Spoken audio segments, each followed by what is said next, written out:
My family banned me from Christmas because I don't have kids, so I took a luxury vacation, and their perfect holiday ended in screams and tears. I had been waiting all week for the call that usually came without hesitation, the one where my sister Megan would go over the holiday plans in excruciating detail, ensuring everyone had their designated roles and that everything would go off without a hitch.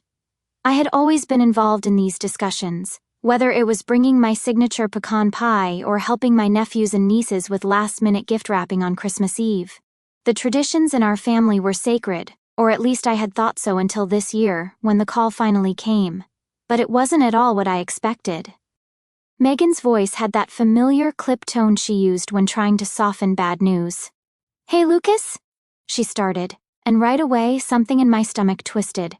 I cut straight to the point, already sensing something was off. "So, what's the plan for Christmas this year? Should I bring dessert again?" There was a hesitation before Megan spoke, her voice laced with something close to guilt but not quite enough to be an actual apology. "Yeah, about that," she said.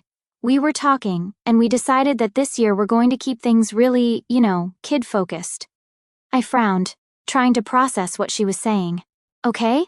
Megan sighed as if this was some kind of inconvenience to her. "It's just, with the kids getting older, they're more into their own traditions, and we just felt like it would be easier if it was just immediate family. Parents and kids, that kind of thing." The words hit me like a slap across the face. Immediate family? As if I wasn't part of it, as if I was some distant relative they barely saw once a year instead of the person who had helped raise their kids, babysat at the last minute, and spent years making sure every holiday was as special as it could be. "So, what does that mean exactly?" I asked, my throat suddenly dry. Another sigh. "It just means that, this year we're trying something different. It's not personal, Lucas. It's just, you wouldn't really understand, It's different when you have kids." I felt something inside me snap, something raw and bitter that had been sitting there for years but had never fully surfaced until this moment. "I wouldn't understand?" I repeated, my voice sharper than I intended. "Are you seriously telling me that because I don't have kids, I don't belong at Christmas with my own family?" "That's not what I'm saying," Megan said quickly, but there was no conviction in her voice. "That's exactly what you're saying," I shot back, my anger rising. "I've been part of every Christmas since the beginning. I've done everything for those kids. And now, suddenly, I'm not qualified to celebrate with you?" Megan's tone turned defensive. "Lucas, don't make this a big deal. It's just 1 year, and we just want to focus on family." I let out a bitter laugh. "Family? And what am I then, some outsider? Because last I checked, I was the one who stayed up wrapping presents with you while your husband was asleep on the couch. I was the one who made sure your kids had matching Christmas pajamas. But sure, Megan, I don't understand what family means." "Lucas," she said, a warning in her voice. But I was done. "You know what? Fine," I said, forcing my voice to stay even. "Have your little kid-focused Christmas. I hope it's everything you want it to be." Megan started to say something else, but I didn't wait to hear it. I ended the call and threw my phone onto the couch, my hands shaking with a mixture of anger and disbelief. For a few minutes I just sat there, staring at the wall, my thoughts racing. Was this really happening? Had I really just been kicked out of my own family's holiday traditions because I didn't have kids? The injustice of it all made my blood boil. I had never once thought that my worth in this family was tied to whether or not I had children, but apparently, to them, it was. Apparently my contributions didn't count. The fact that I had given years of my time, my effort, and my love meant absolutely nothing. Fine. If that's how they saw it, then I wasn't going to sit around feeling sorry for myself. If they didn't want me at Christmas, then I'd go somewhere I did. I grabbed my laptop and opened a travel booking website, my fingers flying over the keyboard as I searched for destinations. I refused to sit in my apartment, stewing in resentment, letting their decision ruin my holidays while they laughed, exchanged gifts, and indulged in their self-righteous little version of what family was supposed to be. I wasn't going to be that pathetic left-behind relative who sat alone with a microwave dinner, pretending the holiday season didn't exist. I wasn't just going to take myself out to some low-effort, sad little getaway. I was going to do it big. If they were so certain that I wasn't part of their picture-perfect Christmas, then I would give myself something better than anything they could imagine. I wanted first-class flights, ocean views, unlimited cocktails, and white sand beaches stretching farther than the eye could see. It didn't take long before I found the perfect place, an exclusive 5-star resort in the Caribbean, the kind of place that catered to people who weren't dragging around sticky-fingered toddlers or dealing with passive-aggressive in-laws. Every picture screamed peace, freedom, and absolute indulgence. And for the first time that evening, a genuine smile curled at the edges of my lips. I booked the entire trip in under 10 minutes, upgrading to the best suite they had, adding spa treatments, ocean excursions, and champagne breakfasts because, why the hell not? As soon as I hit confirm, something inside me shifted. If they wanted me gone, then fine, I was gone. But I wasn't going to sulk about it. I was going to have the best damn Christmas of my life, and I was going to make sure they knew it. I pulled out my suitcase and started packing, shoving in designer shirts, swim trunks, and anything that screamed wealth and independence. Every piece of clothing I folded reminded me of the years I had spent bending over backward to make Christmas perfect, for a family that didn't even consider me an essential part of it. I thought about the endless hours spent wrapping presents for their kids, standing in line for Black Friday deals so Megan's twins could have the newest, most expensive toys. I thought about all the times I'd played Santa at our family gatherings, sitting there in an itchy red suit, sweating under a fake beard so that Megan and Ryan could sip their wine and relax while their kids squealed in delight. And yet, after all that, I was told I wasn't enough because I didn't have children of my own.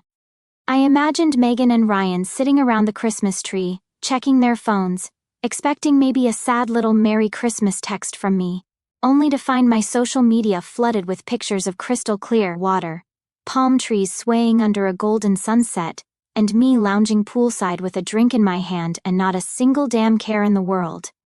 They were going to see it, and I couldn't wait for their reactions. The moment I stepped off the plane, a warm gust of tropical air wrapped around me, carrying the scent of salt and hibiscus, instantly reminding me that I was far, far away from the cold gray December my family was currently enduring. The resort's private driver was already waiting for me, holding a sign with my name written in elegant gold script, a small but powerful reminder that I wasn't here as an afterthought, a disposable extra, or someone deemed unworthy of inclusion. The drive to the resort was a dream, with palm trees lining the winding roads, their towering silhouettes swaying gently against a sky so blue it almost looked artificial.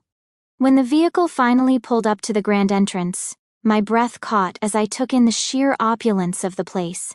Towering marble columns, cascading waterfalls, impossibly clear infinity pools stretching toward the horizon, and staff dressed in crisp white uniforms waiting with cool towels and flutes of champagne. As the concierge led me through the sprawling lobby, pointing out the various amenities, 3 world-class restaurants, an award-winning spa, private cabanas with personal butlers, and a beachfront bar stocked with rare imported wines, I barely managed to suppress a grin. While Megan and Ryan were probably knee-deep in wrapping paper, trying to control screaming children and pretending to enjoy another chaotic, stress-filled family Christmas, I was here, sipping champagne before I had even checked into my suite. When the doors to my room swung open, revealing a penthouse-sized space with floor-to-ceiling windows overlooking the ocean, a sprawling king-size bed draped in the softest Egyptian cotton sheets, and a private plunge pool just steps away from a sun-drenched terrace, I knew I had made the right decision. I wasted no time slipping into swim trunks, draping a linen shirt over my shoulders, and making my way down to the adults-only infinity pool, where servers glided effortlessly between guests, balancing trays of handcrafted cocktails and fresh seafood platters. I sank into the warm water, letting my body relax for what felt like the first time in months. As the bartender placed a perfectly chilled mojito in my hand, I knew exactly what I had to do next. Reaching for my phone, I angled the camera just right, capturing the golden hues of the setting sun as it dipped below the horizon, the endless expanse of turquoise water stretching out before me. The photo was breathtaking, a picture-perfect moment of peace and indulgence. Without hesitating, I typed out the caption, "Family is overrated." This view, however, flawless. The second I hit post, I set my phone down, leaned back against the smooth stone edge of the pool, and took a slow sip of my drink. I didn't have to wait long before the first notification popped up, my phone vibrating insistently against the plush towel beside me. "Megan, where are you?" I smirked, lifting my glass in a silent toast to myself. Let her sweat. A few moments later, another message appeared. "Ryan, wow, must be nice. This was too easy." I didn't even need to reply. I knew exactly what was happening on the other end of those messages. They had expected me to sulk, to feel sorry for myself, to spend Christmas alone and miserable while they celebrated in their exclusive little parents-only club. They had convinced themselves that I would sit at home, mourning the loss of traditions that apparently had only ever mattered to me. Instead, they were sitting there staring at their phones, knowing that I was somewhere better, somewhere they could never afford, somewhere that didn't require me to beg for a seat at the table. The first thing I noticed when I woke up was the warm Caribbean sunlight streaming through the massive glass windows of my suite, casting a golden glow across the crisp white sheets that smelled like lavender and fresh ocean air. For the first time in as long as I could remember, I had woken up on Christmas morning without a to-do list, without the stress of wrapping last-minute presents, and without the pressure of pretending everything was perfect. Reaching for my phone, I expected to find a few casual holiday greetings, but instead, I was met with an overwhelming flood of missed calls and text messages, each notification stacking on top of the last like a desperate tangled web of emotional manipulation. The messages were exactly what I expected, thinly veiled guilt trips disguised as concern, each one dripping with a kind of emotional weight that only a family like mine could manufacture when they realized they had lost control of the narrative. "Megan, Mom is really upset, Lucas. She feels like you're abandoning us. She keeps crying and I don't know what to tell her. Ryan, they're seriously making us look bad. Everyone is asking where you are, and it's embarrassing that we don't have an answer." A few messages down, there was one from my mother. "We didn't mean to exclude you, sweetie. We just didn't think it was a big deal. Come back, we'll make room for you." I let out a sharp, humorless laugh as I tossed my phone onto the bed beside me. Now they cared. Now they were suddenly worried about my feelings, about my presence, about whether or not I felt included. Where was all this concern when they had made the decision to cut me out of their holiday plans? When they had decided that I didn't count as real family because I didn't have children? The worst part wasn't even the messages themselves. It was the sheer audacity of them, the way they had twisted the entire situation to make it seem like I was the one in the wrong, as if I had been the one to reject them instead of the other way around. They weren't upset because they had hurt me, because they had made me feel like an outsider in my own family. They were upset because my absence had created an inconvenience for them, because people were asking questions they didn't want to answer, because my decision to remove myself from their perfect little picture had ruined the image they wanted to project to the world. I picked up my phone again, scrolling through the rest of the messages with growing amusement, shaking my head at how predictable they all were. Megan was playing the role of the concerned sister, trying to convince me that Mom was devastated, hoping I'd feel guilty enough to drop everything and come running back just to ease her conscience. Ryan, on the other hand, had gone straight for the selfish approach, making it all about his embarrassment. And then there was my mother, whose message was perhaps the most infuriating of them all. "We didn't think it was a big deal." That was the part that stung the most. The quiet confirmation that my absence hadn't even registered as something worth reconsidering until it had started to cause them problems. For a brief moment, a part of me considered calling my mother back, considered allowing myself to be pulled back into the familiar cycle of guilt and obligation. But then I thought about the years of being taken for granted, the countless Christmases I had spent bending over backward to make their lives easier while getting nothing in return. And suddenly the decision didn't seem so difficult after all. I placed my phone face down on the nightstand, ignoring the vibrating notifications as another round of messages poured in. And instead, I turned my attention to the room service menu sitting beside me. If they wanted to spend their Christmas morning obsessing over where I was and why I wasn't groveling for a seat at their table, that was their problem. The sun was high in the sky by the time I finally pulled myself out of bed, stretching lazily as the scent of fresh brewed coffee and tropical flowers drifted in through the open balcony doors. As I reached for my phone out of pure habit, my screen was still flooded with unread messages and missed calls. But one notification stood out among the rest, a long, rambling text from Megan. I hesitated for a moment, considering the possibility that whatever she had to say wasn't worth the energy it would take to read it, but curiosity got the better of me, and before I could stop myself, I had already tapped the message open. Look, Lucas, I know you're mad, and I get why, but I really think you're blowing this whole thing out of proportion. It wasn't just about the kids, okay? Ryan and I talked and we both agreed that it just doesn't feel fair sometimes. We're the ones raising children, dealing with all the stress, the financial burdens, the never-ending responsibilities, and you? Well, you just don't contribute as much to the family. You don't understand what it's like to be a parent, to have real obligations, and honestly, it just feels like you have it so much easier than we do. You take vacations, you have extra money. You don't have to think about anyone but yourself, and it just doesn't feel right that we do all the work while you just coast through life. I know that sounds harsh, but that's how we feel. We love you, but sometimes it's frustrating to watch you live this carefree life while we're drowning in responsibilities. We didn't mean to hurt you. I don't know. We thought maybe it was time for you to realize that family means sacrifice. Hope you can understand. I stared at the screen, my fingers tightening around the phone as a slow, simmering anger spread through me. So that was it then. It had never really been about the kids at all. Never about traditions or space or anything remotely justifiable. They hadn't excluded me because I wasn't a parent. They had pushed me aside because they resented me, because they had convinced themselves that my life was too easy, too carefree, too far removed from the struggles they had chosen for themselves. All these years I had bent over backward to be there for them. To show up whenever they needed me, to support them in every way I could, and yet somehow, none of that counted because I didn't have sleepless nights with crying babies or bank accounts drained by endless expenses. They had looked at my life, at my choices, and instead of feeling happy for me, they had decided that I was undeserving of a place in the family, that my contributions weren't enough because they didn't come wrapped in the same struggles they faced.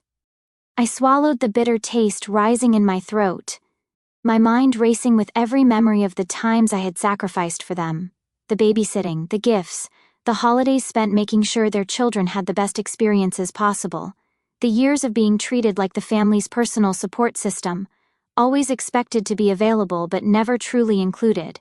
I needed to talk to someone, needed to hear a voice that wasn't laced with self-pity or disguised manipulation. So without thinking, I scrolled through my contacts until I found the one person I knew would give me the truth without sugarcoating it. Aunt Diane answered on the second ring, her warm, familiar voice immediately soothing the storm raging inside me. "Lucas, honey, I was wondering when you'd call," she said, a hint of knowing in her tone. "I didn't bother with pleasantries. Did you know? Did you know that they felt this way about me? That they've been resenting me this whole time?" Diane sighed. The kind of long, tired sigh that spoke of years of holding on to unspoken truths. "Sweetheart, I hate to say this, but yes, I knew," she admitted, her voice tinged with regret. "I've known for a long time that Megan and Ryan have had feelings about the way your life has turned out compared to theirs. It's not fair, and it's not right, but they've always believed that because they have kids and you don't, they're somehow carrying a heavier burden. And in their minds that means you should be doing more to balance the scales." I gritted my teeth. "So, they think I should be punished for living my life differently? They think that just because I don't have kids, I don't deserve the same level of respect and inclusion in this family?" "Honey," Diane said softly, "they think your life is too easy. They think that because you're not struggling the way they are, you should be the one picking up the slack, even if it's not fair. And the worst part? They don't even realize how selfish they're being. In their eyes, they're the ones who deserve more. And you're just lucky. And people resent luck when they don't feel like they have any." I let out a bitter laugh. It was never about kids, never about traditions, never about anything other than the fact that they had decided I didn't deserve to enjoy my life, while they suffered through theirs. A slow, determined anger replaced the hurt I had been feeling, hardening into something sharp and unwavering. I had spent the last 3 days ignoring every single message from my family, watching as their texts shifted from guilt trips to outright frustration, their attempts to lure me back home growing more desperate with each passing hour. First, it had been the emotional manipulation from my mother, the carefully crafted sentences designed to make me feel like I was the villain in the situation. Then it had been Ryan, his tone turning sharp and annoyed as he accused me of making them look bad. Megan, of course, had tried to take a more diplomatic approach, insisting that everything had just been a misunderstanding. And then, late on Christmas Eve, the message finally came, the one that made me pause. "Come to Christmas dinner. We need to talk." It wasn't an apology, not really, and it certainly wasn't a declaration of regret. But there was something in those words, something almost pleading, something that hinted at the possibility that they were finally ready to face what they had done.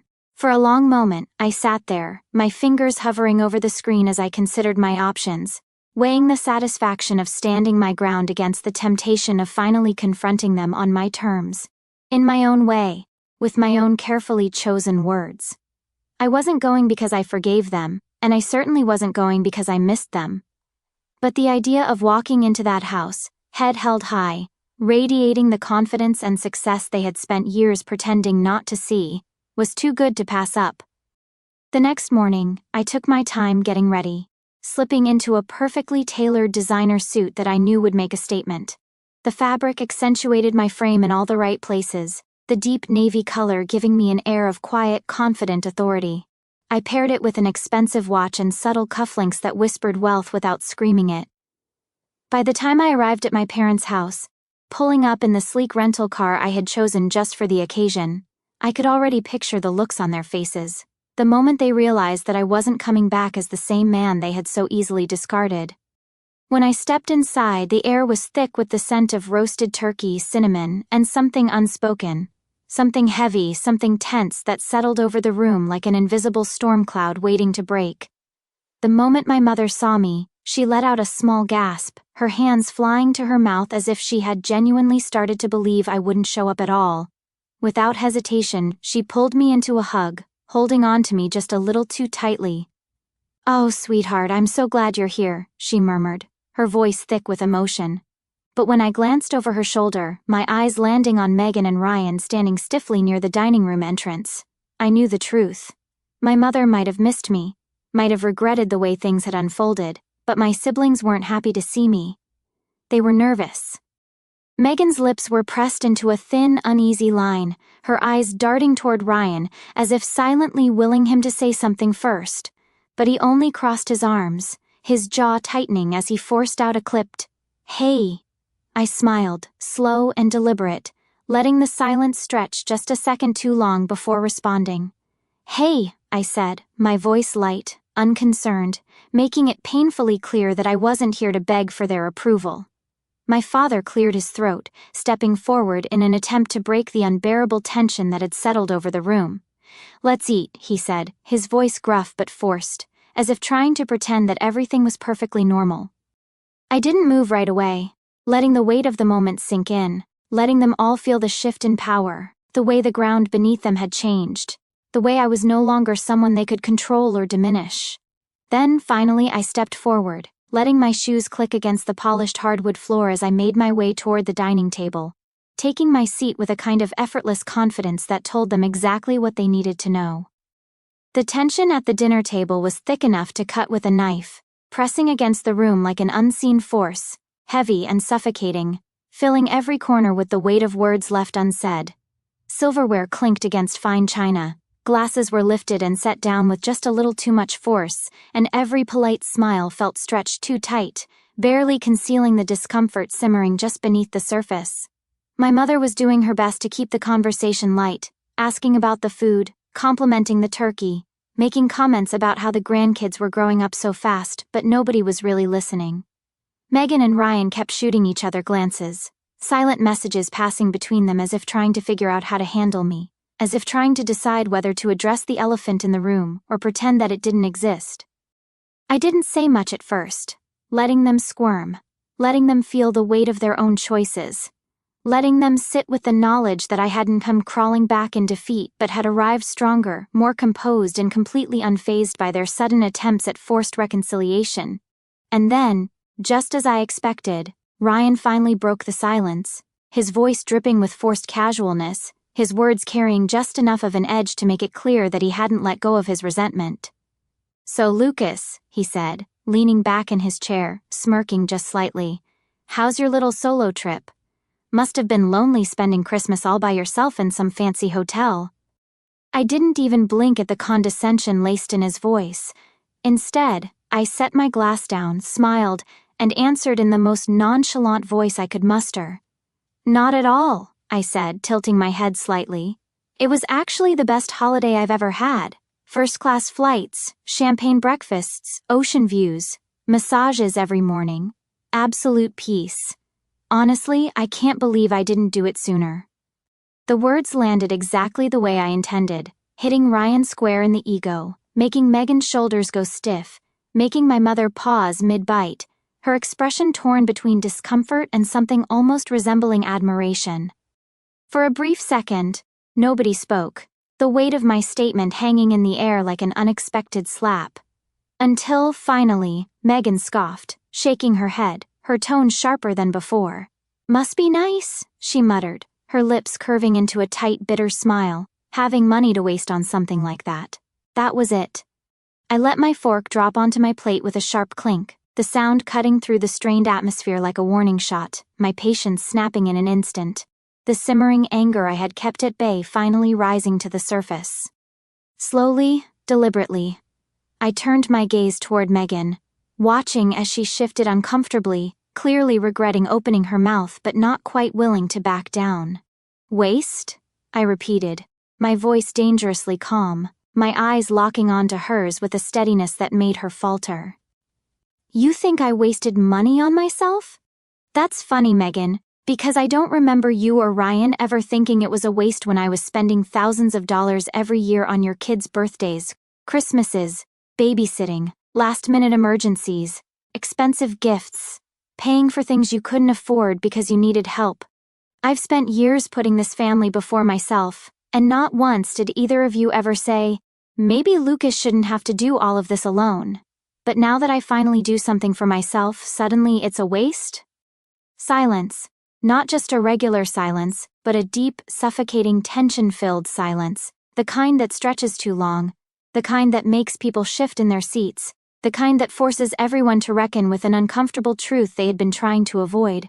I exhaled slowly, leaning forward slightly, my voice lower now, steadier, filled with something colder, something sharper.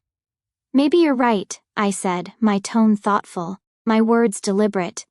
"Maybe I don't understand what it's like to be a parent. But you know what? You don't understand gratitude. You don't understand what it's like to have someone in your corner, someone who gives without expecting anything in return, someone who shows up for you time and time again, only to be told they don't belong when it's no longer convenient." Megan swallowed hard, her eyes darting to Ryan, looking for support, for backup, for anyone to say something that would turn the situation in her favor. But Ryan wasn't looking at her. He was staring at his plate, face blank, refusing to meet my gaze. I pushed my chair back slightly, not enough to get up just yet, but enough to let them know that I could leave if I wanted to, that I wasn't trapped here, that I didn't need their approval. I've spent my whole life trying to be a good brother, a good son, a good uncle, and all it got me was a family that only values me when I'm useful, I continued, my voice steady, my anger no longer raw but refined, precise, controlled. "So, if you're expecting me to feel bad for finally putting myself first, you're going to be waiting a long time." For the first time all night, my mother spoke, her voice soft, careful, as if afraid of making things worse. "Lucas, honey, we never wanted to make you feel like you weren't part of the family." I let out a slow, humorless laugh, shaking my head, pushing my chair back fully now, standing up, looking down at them at this table, at this entire dynamic that I had spent years trying to hold together, only to realize it had never truly included me. "You didn't have to say it," I replied simply, gathering my things, my voice clear, unwavering. "You showed me." And with that, I turned and walked away, leaving them sitting there in the thick, heavy silence of their own making, knowing that this time, I wasn't going to be the one who came back to fix it. I walked out of that dining room with my head high, my footsteps slow and deliberate, feeling the weight of every single word I had spoken still hanging thick in the air behind me. I didn't bother looking back, didn't give them the satisfaction of seeing hesitation in my face, didn't allow myself even a flicker of doubt about whether or not I had done the right thing. The cold December air bit at my skin as I stepped outside, my shoes clicking against the icy pavement, the sky stretching dark and endless above me. Somewhere in the distance, I could hear the muffled sounds of Christmas music from another house, the soft hum of car engines as people drove to their own holiday gatherings, the distant laughter of a family that didn't belong to me. As I slid into the car and shut the door behind me, my phone buzzed against the leather seat. It was Ryan, and his message was as dismissive and condescending as I had expected it to be. "You're being dramatic. You always make everything about you." I exhaled a slow, humorless laugh, shaking my head at how utterly predictable he was, how easily he fell back on the same tired deflections, the same refusal to take responsibility for anything, the same unwillingness to see past his own narrow, self-centered perspective. But then, just as the temptation to let it go entirely settled over me, another message popped up. This one from my mother, her words simple but carrying a quiet weight. "I'm sorry. You deserved better." I read the words twice, letting them sink in, feeling something shift inside me. Something small but undeniable, something that wasn't quite forgiveness but wasn't entirely bitterness either. I had waited years to hear those words, had spent more holidays than I cared to admit wishing for some kind of acknowledgement that my role in this family had been more than just a convenient extra, that I had given more than they had ever recognized. I didn't respond, not yet, because I wasn't ready to. Instead, I tossed my phone onto the passenger seat and started the car, letting the warmth of the heater spread through my fingers as I pulled away from the house without so much as a backward glance. I drove back to my hotel, the lights of the city blurring through windows fogged with my breath. The Christmas decorations, that had seemed so cheerful just days ago, now felt hollow, somehow, like promises no one intended to keep. But I wasn't sad. Not really. I felt strangely light, as if I'd set down a burden I'd been carrying for so long I'd forgotten it was there. Back in my suite, I kicked off my shoes and loosened my tie, exchanging the designer suit for the plush hotel robe. I poured myself a generous glass of whiskey from the bottle I'd ordered earlier, and stepped out onto the balcony. The night was clear, stars scattered across the sky like diamonds on black velvet. Below me, the hotel's Christmas lights twinkled against the darkness, and somewhere, faint music drifted up from the bar. For the first time in years, I didn't feel the pressure to make anyone else's holiday perfect. I didn't have to worry about whether the gifts were enough or if the decorations were just right. I didn't have to smile through passive-aggressive comments or pretend that being treated like an afterthought didn't hurt. Tonight there was just me, this moment, and the surprising realization that it was more than enough. I had just stepped out of a long, luxurious shower when my phone buzzed. It was Aunt Diane. "You're not going to believe this. After you left, Megan and Ryan started going at each other. Apparently your little speech stirred up some things they weren't ready to deal with." Ryan called Megan a spoiled brat who always played the victim. Megan snapped back that Ryan was lazy and entitled, and before you know it, they were screaming at each other in front of the entire family. Your dad had to step in to break it up, and your mom started crying about how the holidays were ruined. I thought you'd like to know that, in the end, they destroyed their own perfect Christmas without any help from you. I settled onto the balcony lounger with my glass of whiskey, a quiet knowing chuckle escaping my lips as I imagined the chaos that must have unfolded. For years I had been the one holding everything together, smoothing over their fights, fixing the damage, making sure the holidays stayed peaceful even when tensions ran high. But now, without me there to absorb the impact, without me there to take the blame, without me there to be their scapegoat, the entire illusion had crumbled around them, exposing every bitter truth they had spent years trying to avoid. I wasn't the problem. I had never been the problem. They had just needed someone to blame, someone to carry the weight of their own regrets, their own disappointments, their own unresolved resentment. And now, without me there to take it, they had turned on each other instead. The next morning I woke to another text from my mother. "Please call me when you can." I considered it for a moment before setting my phone aside. There would be time for conversations later perhaps, but not today. Today belonged to me. I ordered breakfast to my room, fresh fruit, warm croissants, and the best coffee I'd had in years. After breakfast I booked myself a spa day, a massage, facial, and grooming session that left me feeling renewed in a way I hadn't experienced in years. As I walked along the beach that evening, Watching the sunset paint the sky in shades of gold and crimson, I realized something profound. For my entire adult life, I had measured my worth by what I could give to others, how I could support them, how I could make their lives easier. I had never stopped to consider that I deserved the same care and consideration I had so freely given. I lifted my phone and snapped a picture of the sunset, but this time I didn't post it online. This moment was just for me. I smiled to myself, feeling the warm sand between my toes and the gentle ocean breeze on my skin. For the first time in a long time, I didn't feel like I was missing anything. I didn't feel excluded. I didn't feel abandoned. I felt free.